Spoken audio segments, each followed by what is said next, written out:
ខ្ញុំធ្លាប់ជឿថាស្នេហ៍ស្មងនឹងនៅក្បែរមិនឃ្លាឆ្ងាយតែបងអនុស្សាវរីយ៍ទុកអូននៅយំអ្នកឯងយំរាល់រាត្រីទឹកភ្នែកហូរមិនឈប់ព្រោះជឿពីផ្អែមពីបងស្នេហ៍ដែលធ្លាប់មានខ្លាចជារឿងឈឺចាប់ក្នុងបេះដូងឈឺណាស់ឈឺណាស់ឈឺហូតមិនអាចបំភ្លេច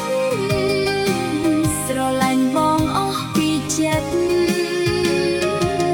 តែបងគ្មានមេត្តាឡើយ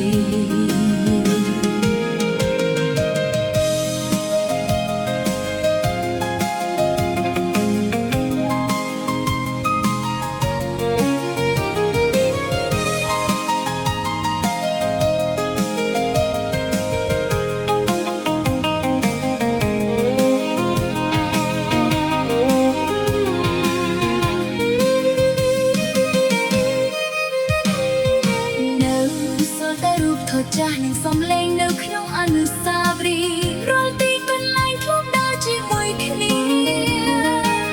ខ្លាចជាកន្លែងឯកាបេះដូងមួយនេះមិនដឹងថ្ងៃណាទើបជាសះស្បើយ